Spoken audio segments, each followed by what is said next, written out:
À mon tour donc d'essayer de répondre à cette question, quelle est la place de l'expérience dans l'analyse de l'activité. Je dois dire que d'une certaine manière, avant que cette question ne soit adressée par le comité d'organisation du colloque, je n'avais jamais...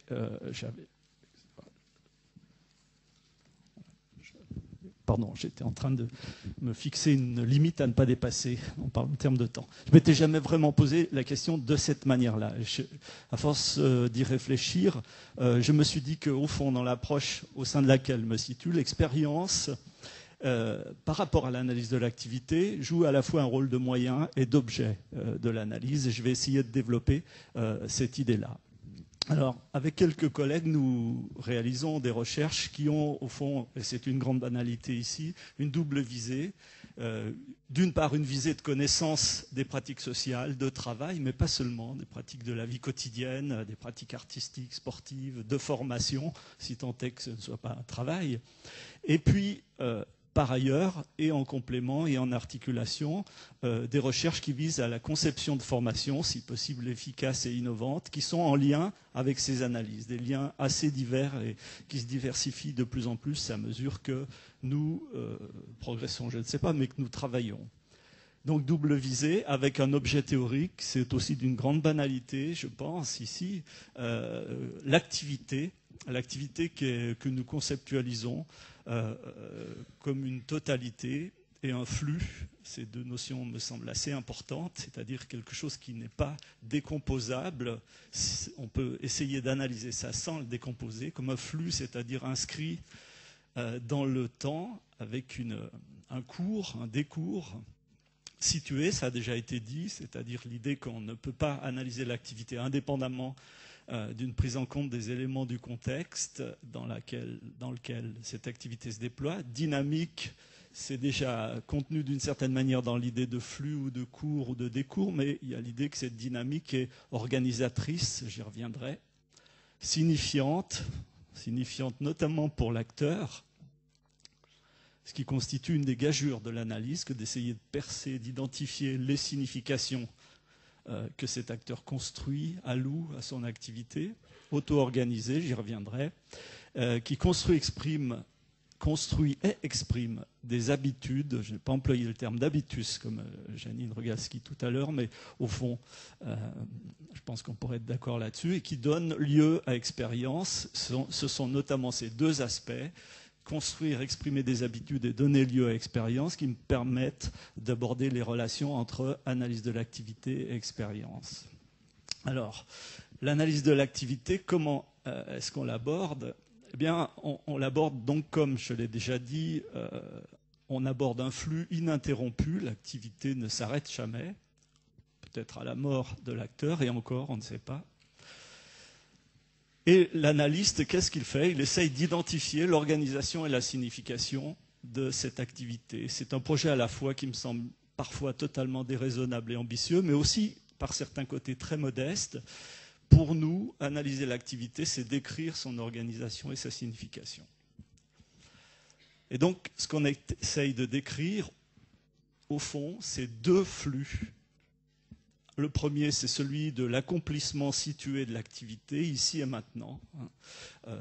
Met en marche son ordinateur, consulte son agenda pour se donner une idée de sa journée de travail pendant que l'ordinateur charge les programmes, s'énerve de la lenteur de son ordinateur, se dit qu'il a l'ordinateur le plus pourri du département, ouvre le programme Outlook Express, constate avec effroi qu'il a reçu 125 messages depuis la veille, etc. Donc un flux ininterrompu d'activités, comme ça, en contexte. Et puis des flux simultanés, en même temps que l'autre, le premier dont je viens de parler, un flux de transformation structurelle de l'activité qu'on peut appeler apprentissage-développement. L'idée, donc, ça se passe en même temps, mais je ne suis évidemment pas le premier à dire ça. Et analyser l'activité, pour nous, c'est essayer de décrire donc, cette double organisation, d'une certaine manière, avec une sorte, ce n'est même pas un modèle, mais un présupposé assez fondamental, c'est que l'objet sur lequel va porter l'analyse, c'est un couplage. dire que l'activité est située, c'est dire qu'on ne peut pas l'analyser indépendamment de son environnement et que l'acteur et son environnement sont dans une relation de co-définition ou de définition réciproque. L'acteur définit son environnement, qui définit l'acteur, qui définit l'environnement dans un couplage permanent, avec une hypothèse générale ou un présupposé qui est pour nous fondamental, c'est que ce couplage est asymétrique. C'est pour ça que acteur est indiqué en caractère gras. Ce couplage asymétrique signifie que c'est l'acteur qui a la main dans ce couplage, c'est lui qui définit ce qui, de son environnement, va être significatif, perturbateur pour lui. Alors cette asymétrie nous amène à accorder une importance primordiale, première, à l'expérience. Je vais essayer de faire comprendre pourquoi. Alors, au préalable, il me faut donner une petite définition de l'expérience. Je pense que je ne vais pas être le premier dans cet exercice. On se réfère assez largement aux pragmatistes américains et je vais dire qu'au fond, pour moi comme pour beaucoup d'autres, l'expérience renvoie à deux aspects.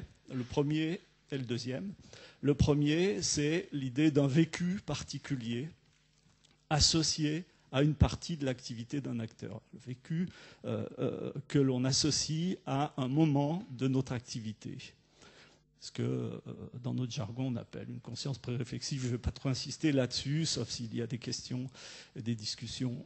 Vécu particulier, par exemple, dans cet amphithéâtre, j'imagine que certains acteurs ressentent actuellement une impression de lassitude, peut-être quelques crispations liées à une hypoglycémie, une impression de redite, de répétition, regarde la montre et les aiguilles qui n'avancent pas vite, alors qu'un autre acteur que je connais bien ressent plutôt une impression de menace, avec des dizaines ou des centaines d'yeux rivés sur lui, qui essayent de percevoir les incongruités qu'il peut proférer, etc. Bref, deux types de vécu, deux types d'expériences simultanées et coordonnées ou articulées, mais pas tout à fait identiques. Et puis, deuxième aspect, deuxième point, quand on parle d'expérience, c'est l'idée du produit et du processus, on va le prendre tout ça ensemble, qui est lié aux transformations structurelles passées, dont j'ai déjà dit deux mots, c'est-à-dire l'expérience au sens où plus on est vieux, plus on a d'expérience, paraît-il. Alors, comment nos recherches, qui sont donc visent à produire des connaissances et à fabriquer des dispositifs de formation, comment nos recherches intègrent-elles cette notion d'expérience? Eh bien, premier point, les recherches tiennent compte des propriétés de l'expérience, mais elles visent aussi à les analyser, ces propriétés, ou à analyser l'expérience. C'est donc l'expérience comme moyen pour accéder à l'activité des acteurs, pour l'analyser donc, et l'expérience comme objet d'analyse. D'une certaine manière, on peut dire qu'une partie de nos travaux de recherche porte sur le cours d'expérience des professionnels avec lesquels on travaille.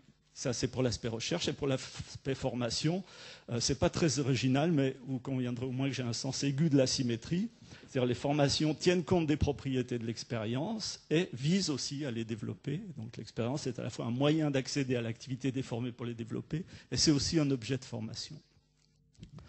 Alors je vais rester un peu plus sur l'aspect recherche que sur l'aspect formation. J'en dirai deux mots à la fin de mon exposé, si je ne déborde pas trop, pour rester donc un peu sur l'aspect recherche.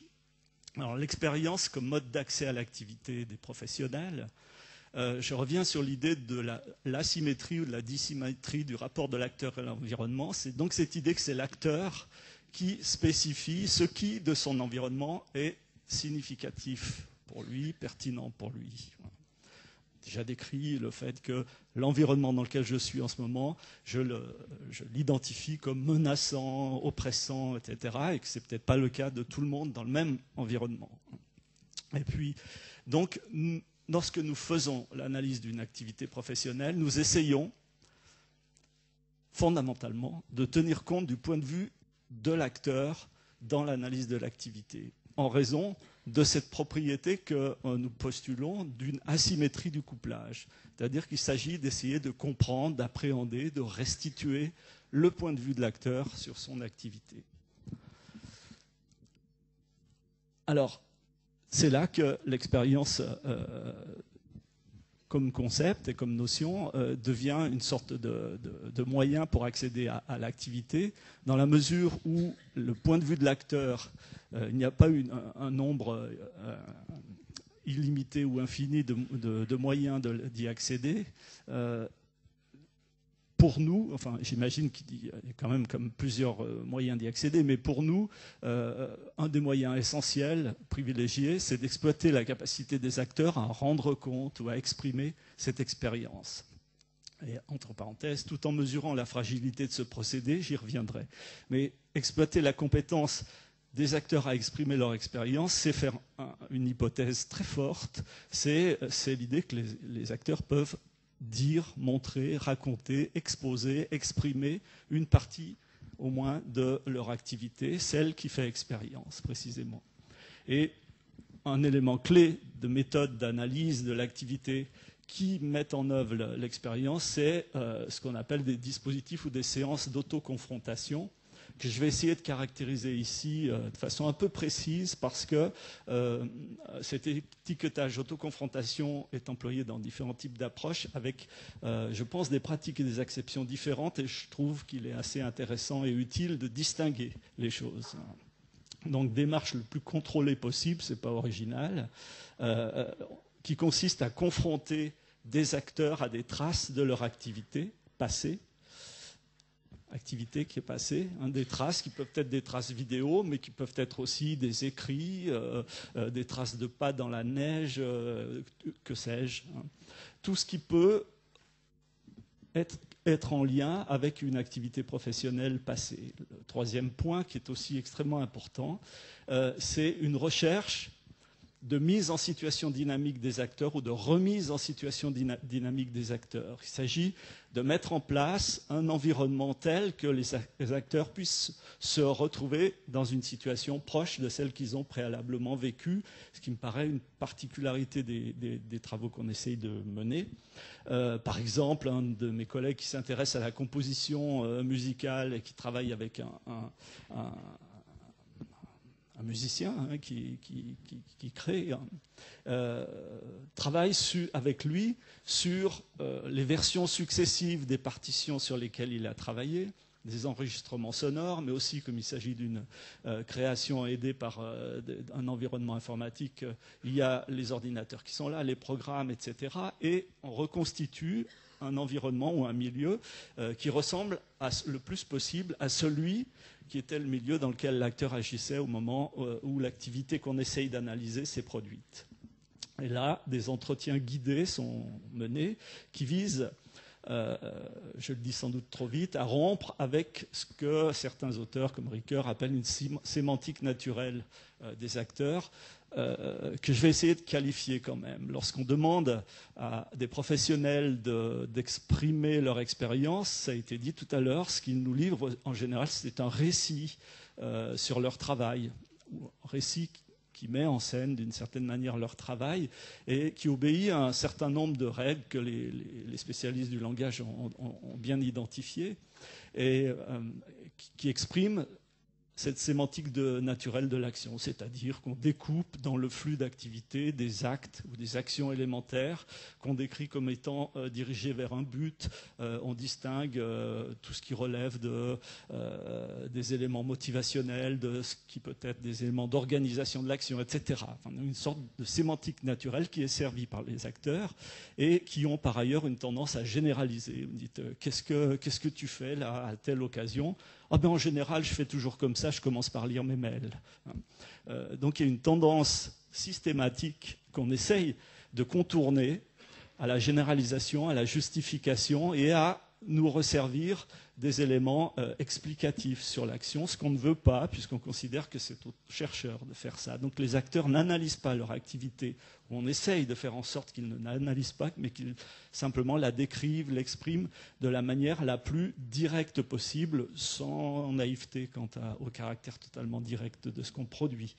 Donc, pour le chercheur, il s'agit ensuite de déconstruire cette activité en unités expérientielles, ou en particules élémentaires, dirait Machin, et à reconstruire ensuite mais du point de vue du chercheur, cette fois-ci, qui s'est mis dans la peau, si j'ose dire, de l'acteur. Je ne sais pas si je vous ai totalement perdu ou pas, là. Bon.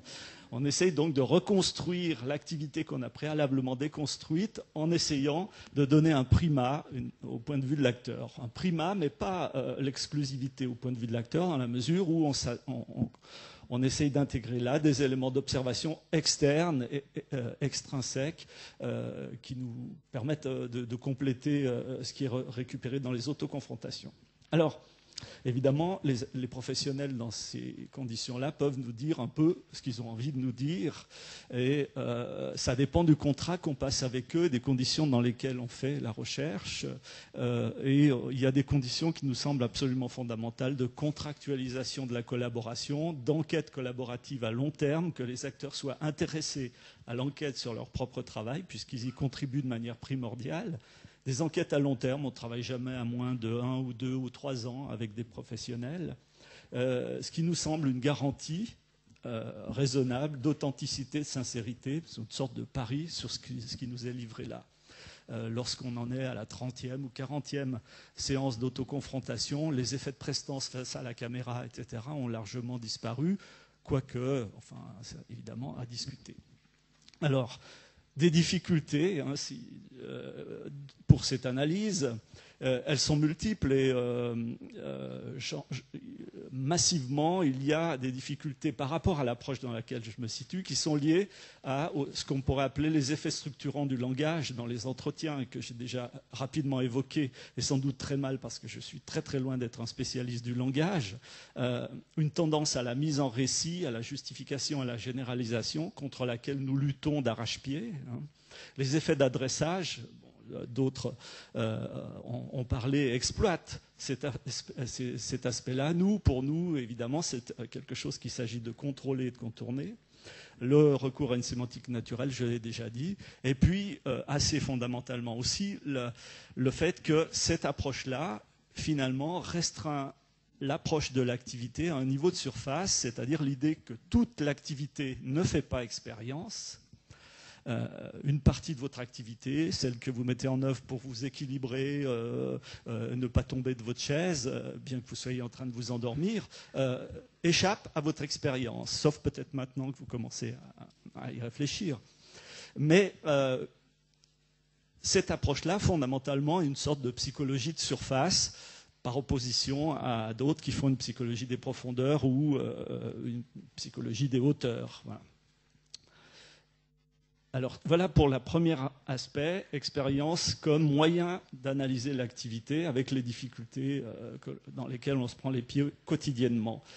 Expérience maintenant comme objet d'analyse, c'est-à-dire qu'on a un intérêt en tant que chercheur, probablement les professionnels aussi, à développer des connaissances scientifiques, des pratiques, mais en tant qu'elles font expérience pour les acteurs, qu'elles sont sources d'expérience, et au-delà des résultats particuliers qu'on peut obtenir dans l'observation et l'analyse de professionnels, on a une visée de modélisation de l'activité humaine, et notamment des composantes expérientielles de cette activité. On peut ainsi, par exemple, modéliser l'activité d'enseignant novice ou l'activité de chef d'équipe dans une cimenterie ou l'activité d'infirmier anesthésiste au bloc opératoire. Voilà. Donc l'idée, c'est d'arriver à une modélisation de cette affaire-là avec des difficultés, là encore, assez importantes, difficultés à la fois de conception et puis de méthode pour s'extraire de la singularité des cas étudiés. Ça a déjà été dit par Janine et Marie-Laure il y a quelques instants.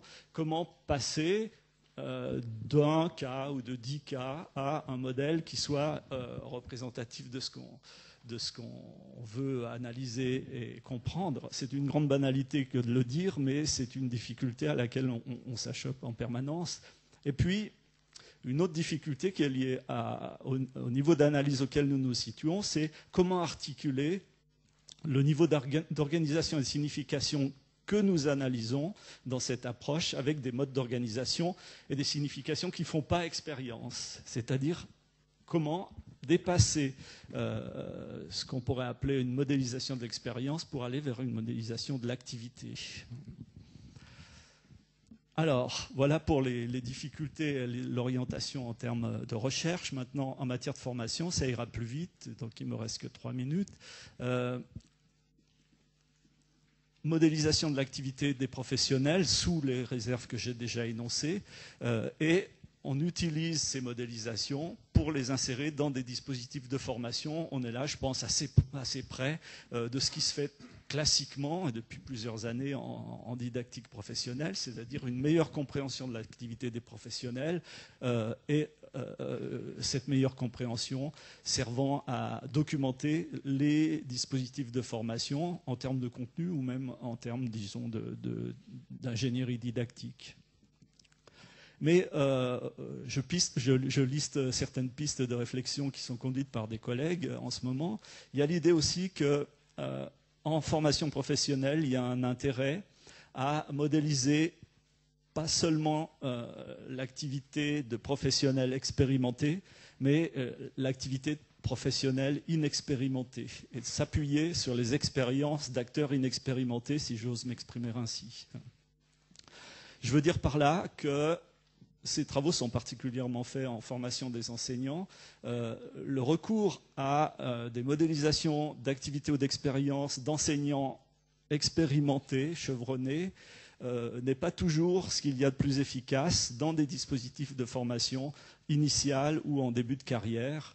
Nous nous sommes rendus compte que ce recours à l'activité qu'on pourrait dire experte, j'aime pas trop ce terme-là, mais peut être générateur d'inquiétude, d'angoisse, de mesures chez les novices, d'écart par rapport à ce qu'ils ne savent pas faire et ce qu'ils souhaiteraient faire, et surtout leur passer complètement à côté dans la mesure où, en disposant dans leur environnement de formation ce type de référence, on risque de ne pas du tout pénétrer dans leur monde propre qui est pas du tout tenu par les mêmes préoccupations que celles des enseignants expérimentés.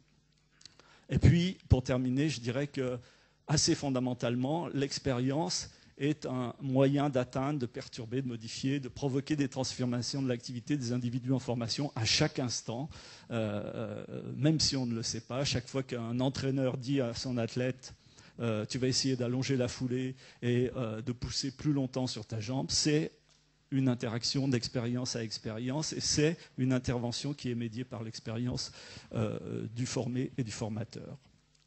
Je vous remercie pour votre attention.